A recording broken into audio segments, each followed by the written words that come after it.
os cristãos celtas usam como símbolo do Espírito Santo não uma pomba, como nós usamos, mas um ganso selvagem.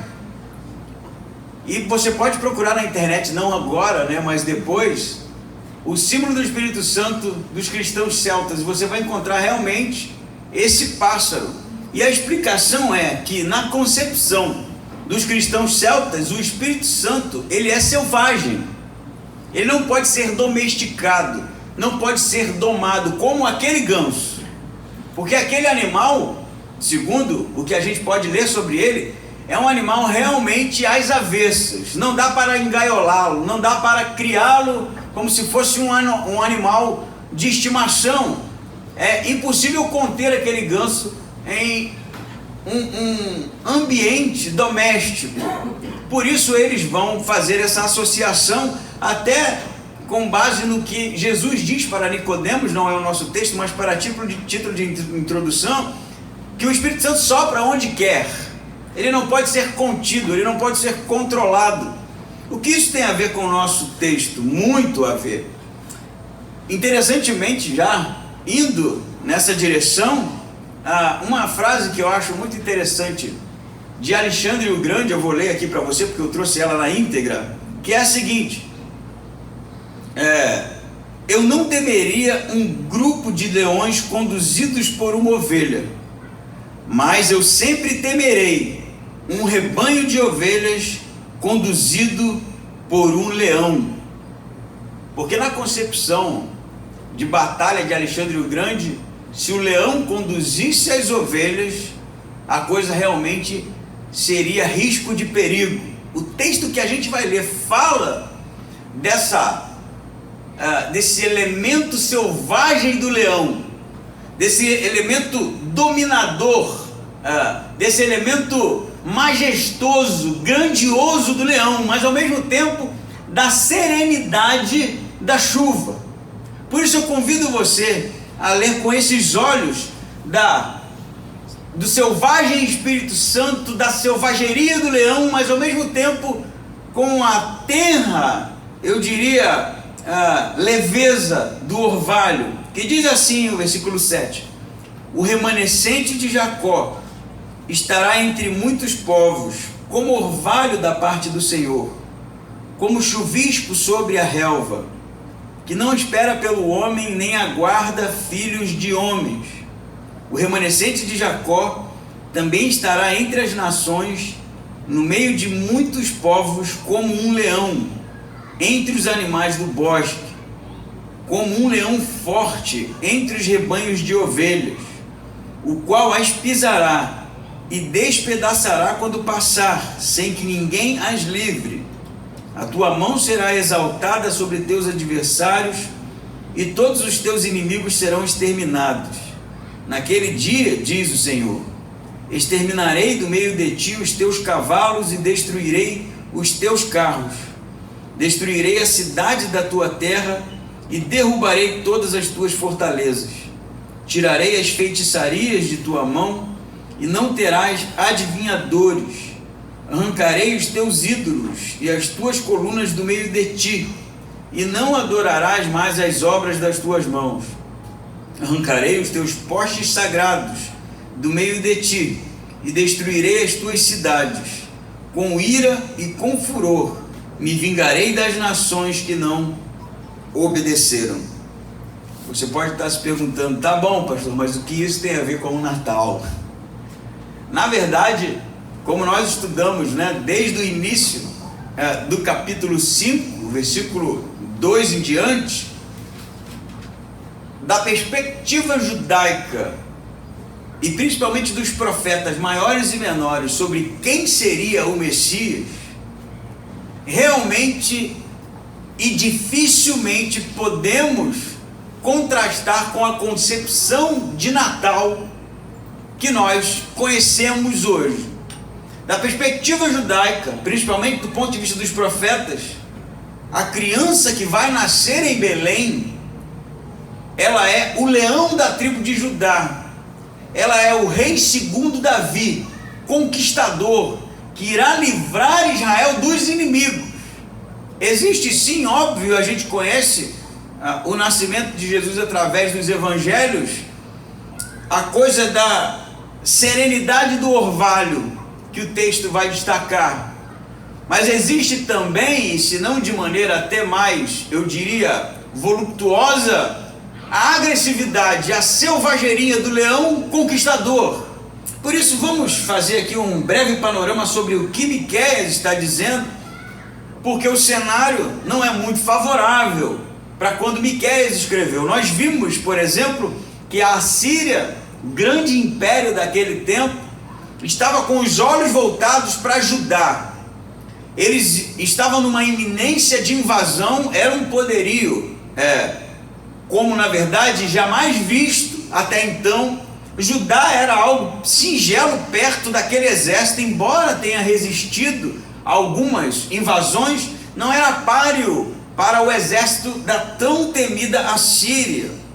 Então, Miqueias começa escrevendo, como já disse alguns domingos atrás, da perspectiva de quem mora no interior, porque Miqueias ele é um morador do interior, diferente de Isaías, que vive em Israel, ou melhor, em Jerusalém, na capital. E Miqueias tem sim uma perspectiva muito mais sofrida, porque os interiores eram na verdade os primeiros lugares a serem destruídos pelos exércitos quando eles invadiam justamente pelo interior. Então Miqueias vai dar uma reclamada no seu livro sobre o problema do esquecimento por parte dos reis, principalmente Ezequias, que era o rei até então, desses que moravam no interior, porque além de sofrerem pela invasão da Assíria, eram também alvo da opressão dos ricos do seu tempo.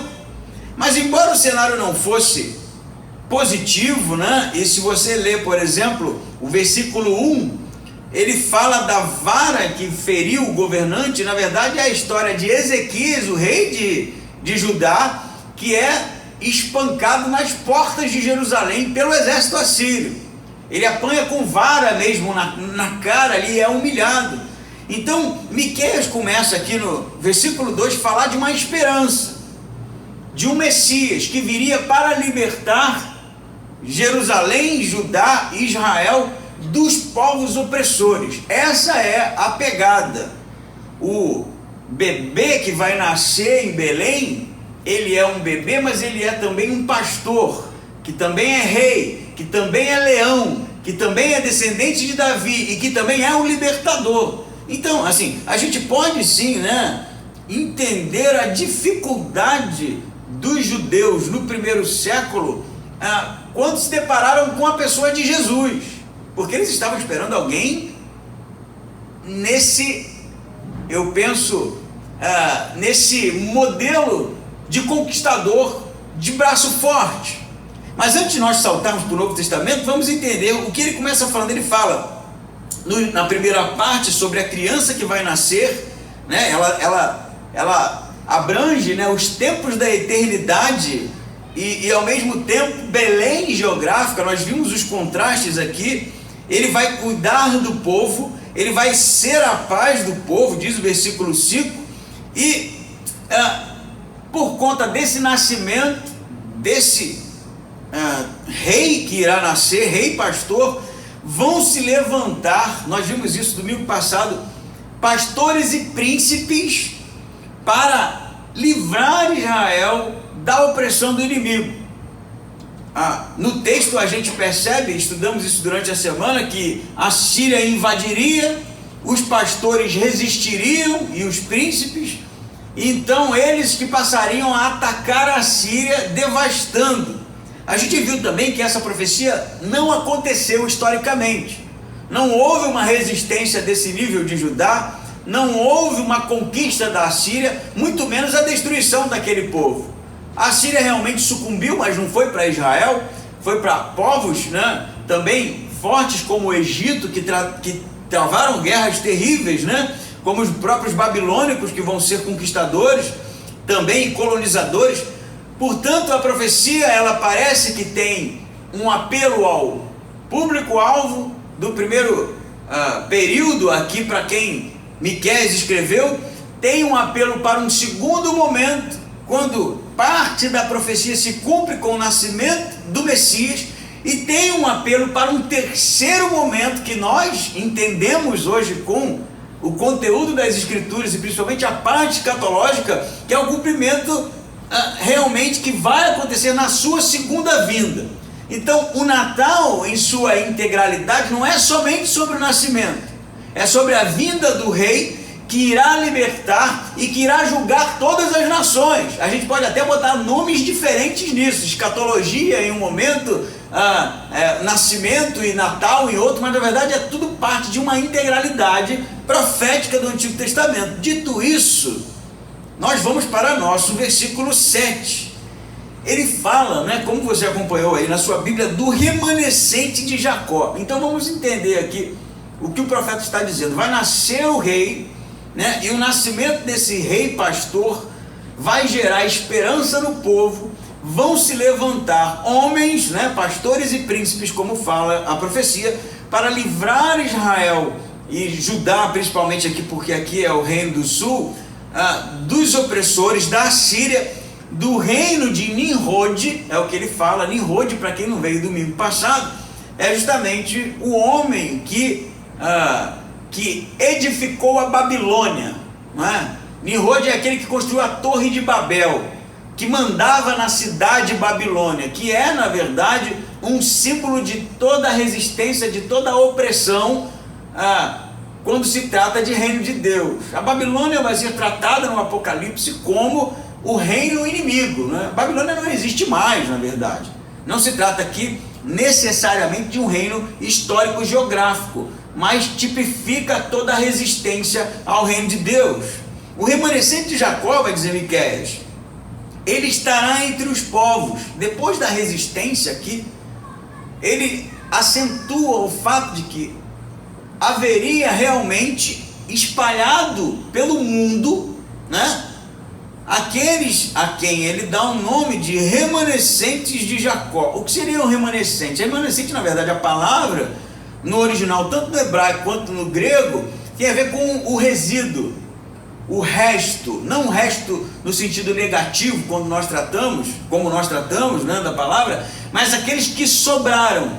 Então, esses remanescentes espalhados pelo mundo, né, ele vai dizer remanescente de Jacó, estará entre muitos povos, como orvalho da parte do Senhor, como chuvisco sobre a relva, que não espera pelo homem, nem aguarda filhos dos homens. Então, é um povo, né, que vai estar espalhado pelo mundo. Esse povo vem da parte do Senhor. Eles são, né, os remanescentes de Jacó, abençoadores, porque o orvalho, ele na verdade é bom, né, para a agricultura, para a plantação. Ele na verdade funciona como um estimulante para que os frutos realmente cresçam ali com vigor. E esse tipo de orvalho, diz o profeta, não é da parte do homem, embora a minha versão esteja não espera pelo homem, nem aguarda filho dos homens. Provavelmente tem outras versões que vai te levar a entender que esse orvalho que cai do céu, que rega as plantas, os vegetais, as vegetações, eles são da parte de Deus e não dos homens. E o que isso significa? Significa realmente isso, que nós somos um povo da parte de Deus, espalhados pelo mundo, que são na verdade a semente do Evangelho, que existem única e exclusivamente para trazer uma palavra, uma mensagem salvífica, de bênção, que existimos na verdade como bênção da parte de Deus para todos os povos. A profecia de Miqueias vai falar desses remanescentes, embora, né, alguns autores insistam que o remanescente é Israel, né, o povo Israel, mas a gente sabe que à luz dos escritos de Paulo, o filho de Abraão, o descendente de Jacó, não é descendente da carne, é filho da fé. Então, com base nesse tipo de elucidação, nós entendemos hoje que realmente existe uma semente da parte de Jacó, da parte de Abraão, espalhada pelo mundo, que é abençoador. Mas ao mesmo tempo, diz o texto, é antagônico, assim, eu quero que você entenda esse contraste aqui. Ele é sereno, mas ele também é feroz. Porque a segunda parte diz: o remanescente de Jacó, o mesmo, também estará entre as nações, no meio de muitos povos, como orvalho, como um leão entre os animais do bosque. Qual é o desenho aqui traçado por Miqueias? É como se, a gente vê isso nos vídeos da Animal Channel, né? Ou esses vídeos que tratam da vida selvagem, quando o leão está ali agachadinho e os animais ficam ali desconfiados, né, do leão. Ele ainda não está atacando ninguém, mas ele gera um alvoroço. A presença dele gera um alvoroço, porque ele pode atacar a qualquer momento. Se você perceber nesses vídeos, né, eles não saem de imediato correndo, eles ficam a certa distância, temerosos. Eles só correm, na verdade, quando o leão ataca, né? Então a ideia do texto, essa segunda parte, é como se esse leão estivesse ali quietinho. Ele gera certa desconfiança, mas ele está pronto para dar o bote. E quando ele der o bote, ninguém consegue contê-lo, como o próprio leão. Não há quem o segure. E a linguagem, inclusive, ela é extremamente viril, né? Diz que ele vai despedaçar a presa, mas não que ele vai despedaçar. A ideia é que ele pode despedaçar se ele quiser. Como então nós podemos entender esse tipo de característica antagônica? O sereno, que é abençoador, que rega todas as plantas, que é realmente algo bom e bênção para todos os povos, ao mesmo tempo pode ser um leão, pronto para atacar, pronto para dar o bote, que quando ataca ninguém pode resistir. Nós podemos sim entender também que isso pode ser uma alusão à primeira vinda de Jesus, bênção, evangelho salvífico, a mensagem realmente natalina de salvação para todos os homens, mas que num segundo momento ele se transforma no leão, naquele que realmente tem o vigor do rei, aquele que realmente traz o elemento selvagem do Espírito Santo e de conquista. Sim, podemos, mas ao mesmo tempo, o remanescente de Jacó também significa o povo, os que são a geração seguinte, os que procedem, né, justamente desse elemento espiritual, daquele que herdou de Deus a promessa de todos os povos. Nós somos os crentes, os filhos de Deus, os salvos, orvalho para os povos, mas também leão que julga, mas também leão que conquista, mas também leão que traz em si esse vigor físico, esse vigor selvagem do Espírito Santo, não com armas, é claro. O texto vai falar disso aqui na frente, mas eu poderia dizer para você que a virilidade do leão, ela está justamente na ousadia do momento necessário, abrir a boca e rugir. Rugir é uma bela palavra, né? Eu me lembro, já contei isso, mas foi uma experiência para mim não tão comum. Eu estava no zoológico aqui em Pomerode. Os leões durante o dia não querem nada com a gente, né? Estão dormindo, difícil vê-los. Aí estava eu, Lidiane e o Luca, passamos pelo leão, procuramos os leões, na verdade, os felinos ali. Durante o dia é complicado, e eles estavam preguiçosos, e nós passamos, e quando eu estava já saindo da jaula do leão, ele rugiu. Meu amigo, eu nunca ouvi aquilo. Eu ouvi em vídeo, né? E o vídeo realmente é complicado, porque a qualidade do MP3 já não é muito boa, né? E a minha caixinha de som não tem o grave necessário para que eu realmente tenha a sensação ou a experiência de ouvir um leão rugindo.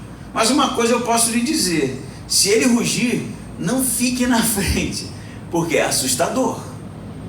O grave te joga para trás, é intimidador. E olha que eu acho que aquilo foi um bocejo, não foi um rugido dos mais ferozes.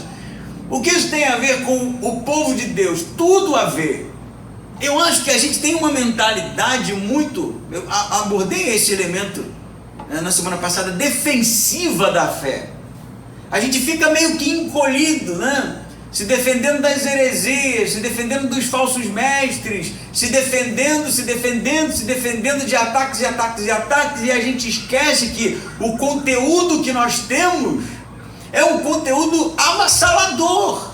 O que habita em nós, aquilo que nós somos portadores, é realmente uma mensagem, ela, assim, de uma magnitude incompreensível. Então, embora nós sejamos o sereno que abençoa os povos, nós também somos os leões, como, por exemplo, como é trazido no texto, Jacó era. Você lembra alguma vez de Jacó ter pego uma espada para lutar com alguém? Não, né? Jacó, ele era, como o nome dele mesmo diz, suplantador, né? Depois vai mudar para Israel, Deus vai mudar o nome de Jacó. Mas existe uma coisa no espírito de Jacó que é incontida.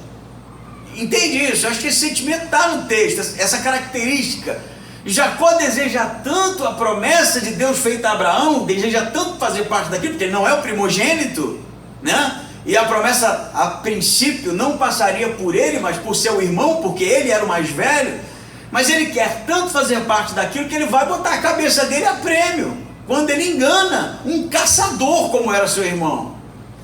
A vida de Jacó é algo tão impressionante, o desejo dele de realmente fazer parte de todo esse plano de bênção para todos os povos, que ele ultrapassa limites que eu e você não passaríamos, né? Jacó traz realmente esse desejo incontido, essa ferocidade, não em armas, não em pegar em armas, não em ser agressivo e violento por ser, mas um elemento espiritual realmente voraz, como um leão.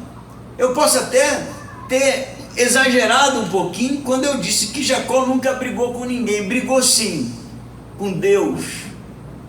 O problema do Jacó não era com você nem comigo, não, era com Deus.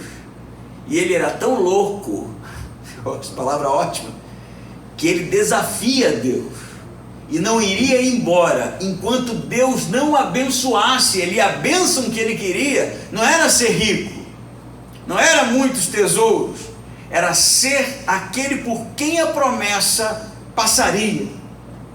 Era sobre isso, gente, era sobre o reino de Deus o tempo todo.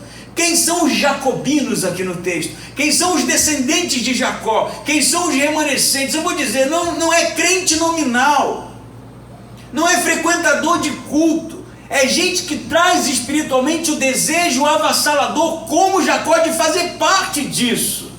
É disso que o texto está falando. O texto está falando que os cristãos de todo mundo, porque a gente sabe que os cristãos de todo mundo, né, embora o nome seja grande, em primeira instância não representa muita coisa, não. Nominalmente não, mas espiritualmente sim. Os descendentes de Jacó, os remanescentes, esses vão fazer a diferença porque desejam fazer. A gente tem, óbvio, uma interpretação de que Jesus vai resolver tudo, né? E vai mesmo, o texto vai tratar disso também, mas ele resolve a princípio através de nós. Nós somos os representantes de Cristo. Nós somos os representantes do reino de Deus. Nós somos os representantes de Jacó. Nós somos os remanescentes.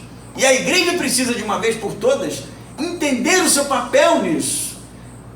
Não é Natal é um chamado à esperança, à coragem, à ousadia, ao desejo ardente, inconsútil, ao desejo incontável, ao desejo que não pode ser seguro, que não pode ser contido, de realmente fazer parte dessa história, como um leão, que quando dá o bote, que quando parte para cima, ninguém pode conter.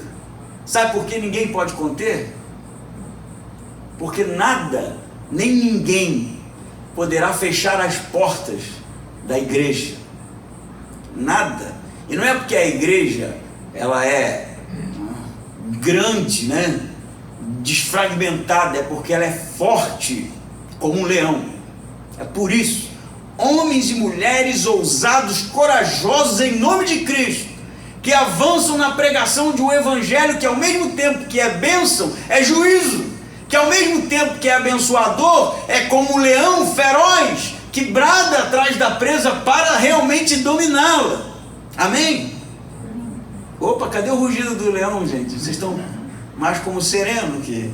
Amém ou não amém? Amém. É que rugir de máscara é ruim, né? Eu entendi. Mas ele fala também de algo muito interessante, na continuação aqui, né? Ele fala no versículo 9, de uma maneira diferente. Embora ele diga no versículo 9 que a tua mão será exaltada sobre teus adversários, e agora é sobre Deus aqui, né? E todos os teus inimigos serão exterminados. No 10 é Deus falando já, mudou, né? A narrativa era, haverá, né? Os príncipes vão se levantar. Agora é Deus falando, né? Deus aqui assume a primeira pessoa e ele começa a dizer, no versículo 10, versículo 9, como eu li, a tua mão será exaltada sobre teus adversários por causa desses leões. Entendam isso. Esse sereno que é leão é realmente aqueles que vão trazer a vitória sobre os adversários. É sobre isso. Aí diz o versículo 10, naquele dia, diz o Senhor agora, exterminarei do meio de ti os teus cavalos, destruirei os teus carros, destruirei as cidades da tua terra e derrubarei todas as tuas fortalezas. Estão em pares aqui, você percebe, né? 10, cavalos e carros, são carruagens de guerra, né? E o 11, cidades que são cidades fortalecidas, né? A ideia no original aqui, não são cidades, são cidades que estão preparadas para a guerra, com seus muros e toda a sua resistência. E derrubarei as tuas fortalezas. O que é que está sendo dito aqui? Que Deus realmente vai acabar com toda a resistência bélica. A linguagem é de guerra. É sobre muralhas, sobre cavalos de guerra, carruagens de guerra, fortalezas. Nada disso vai ser resistente o suficiente para resistir à mão de Deus. Muitos vão dizer que isso é sobre Israel. Por quê? Porque Israel realmente estava passando por uma fase difícil. Você vai ver na continuação que fala sobre idolatria aqui, fala sobre também organizar um exército, e Ezequias fez isso para resistir à Síria. Ele estava realmente usando, né, artifícios bélicos de guerra para a resistência, como Davi fez em organizar um exército, carruagem, contar o seu poderio, e que vai ser advertido por Deus, porque Deus não queria, na verdade, que Davi, como é a citação aqui, fosse alguém que confiasse no exército, mas que confiasse em Deus. Existe esse elemento, mas não é só isso, porque o texto não direciona para quem Miqueias está falando. Então, embora alguns dizem, não, isso é sobre, dizem, né, ou digam, embora alguns digam que isso é sobre Israel somente, daquele período, a profecia, na verdade, fala de uma totalidade, porque outros vão dizer, não, é sobre os inimigos, porque está sendo tratado aqui sobre a Síria, né? Ele vai desarmar a Síria, mas me parece que a profecia é muito mais no âmbito mundial do que necessariamente um povo ou necessariamente um grupo. É sobre não poder resistir à ação de Deus. Ninguém vai poder resistir à ação de Deus. Ninguém vai poder resistir à mão de Deus vitoriosa que vai ser levantada. E a expressão aqui no 9, perceba, faz uma alusão a Josué, quando precisa ficar com as mãos para cima, para que o exército vença. Ninguém vai poder resistir às mãos de Deus quando for levantada sobre os seus inimigos. O que isso significa? Eu posso, na verdade, pregar inúmeros temas aqui. Mas uma coisa eu acho que é realmente notável. As pessoas resistem a Deus. E eu não estou falando só de quem não é cristão ou quem não é religioso. Tanto Israel quanto outros povos resistem a Deus. Tanto Israel quanto gentios, tanto cristãos quanto não cristãos, tanto céticos quanto não céticos, têm uma tendência a resistir a Deus. Nós resistimos ao Deus de amor. Nós resistimos tantas e tantas vezes à vontade do coração de Deus para a gente. A gente luta e trava uma batalha constante sobre justamente botar na balança aquilo que Deus quer e aquilo que nós queremos. Perceba que resistência é algo que a gente pode esticar bastante aqui. Resistência pode ser justamente uma característica, um atributo natural do homem. E eu lhe provo isso. Quem que entra em uma discussão para perder? Quem que entra? Se quer perder, nem entre, né? Normalmente a gente faz de tudo, até inventa coisa, para sair ganhador de uma discussão, porque a gente traz na natureza pecaminosa do homem esse realmente problema de resistir, sabe? De ser aquele que em um determinado momento, por causa das circunstâncias, trava e não consegue ceder, e não consegue admitir. Isso é natural, isso é intrínseco ao homem. E pior ainda, você olha para as nações hoje, o momento político que nós estamos vivendo, não só de hoje, mas de muito tempo. Qual é a principal característica hoje do mundo geopolítico? Se não submeter o outro. Não é isso? Há realmente um problema no homem de olhar para o outro como algo que precisa ser submetido, que precisa ser contido, que precisa ser realmente fruto de uma resistência da nossa parte, enquanto se trata justamente do nosso orgulho pessoal. Eu não sei se eu estou me fazendo claro aqui, mas eu estou, na verdade, trabalhando aqui para que nós possamos chegar a um acordo e que o que vai ser quebrado aqui é todo o orgulho, toda a vaidade, todo tipo de resistência a quem Deus é. Como isso vai ser? Não sei, eu não sei, mas a própria palavra de Deus diz que todo joelho vai se dobrar. E eu custo acreditar, embora a linguagem seja viril, que vai ser pelo uso da força de Deus. Porque se Deus usar de força, ele vai ser como qualquer outro suplantador, como Nimrod, como qualquer outro homem que se levanta, que pela força impõe, né, o reconhecimento. Não me parece se tratar disso. Me parece se tratar de um tempo em que os fatos serão suficientes para que os joelhos realmente se prostrem diante dele. Não vai ter necessidade de Deus levantar um exército devastador. Vai ser o homem realmente caindo de joelho, se colocando aos pés, realmente admitindo que não dá mais para lutar contra quem Deus é. À luz do que a gente chama de escatologia do Novo Testamento, a gente sabe que vai ser assim. Mas você sabe que os homens começam, na verdade, a serem quebrados, a se quebrantarem à medida em que esses leões avançam. Você quer um homem de joelho de maneira mais verdadeira do que quando alguém se depara com a compreensão do que é o amor de Deus?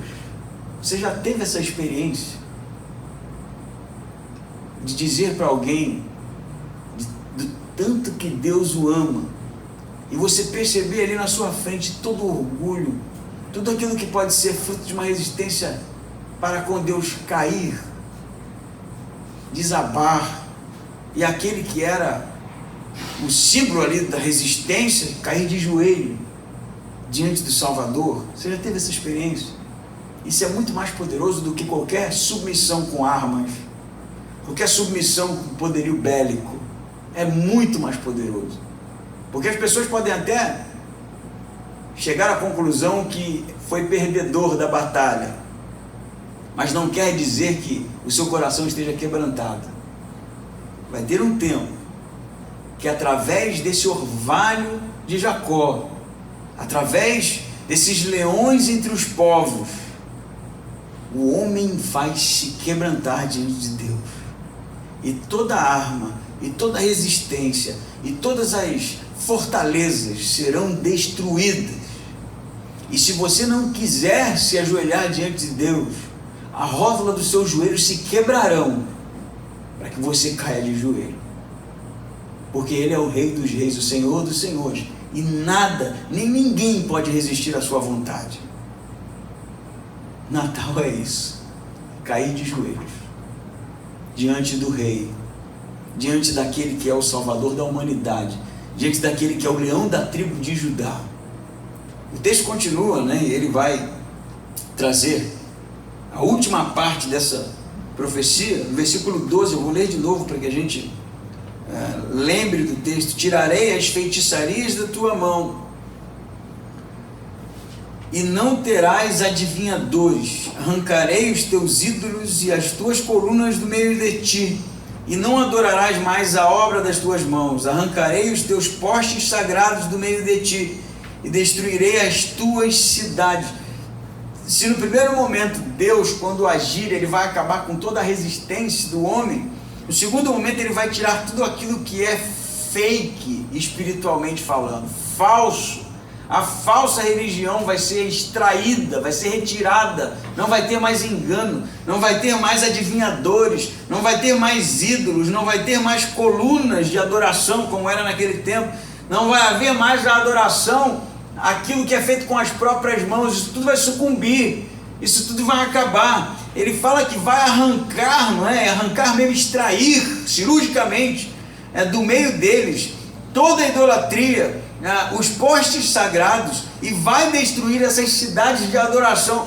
Se no primeiro momento a gente entendeu que não vai ter nenhum tipo de resistência à mão de Deus, não dá para ter, no segundo momento que Deus está falando é que não vai haver mais o falso, o Deus falso, a religião falsa, o cristianismo falso, a idolatria, que também é uma falsificação. Isso não vai acontecer mais.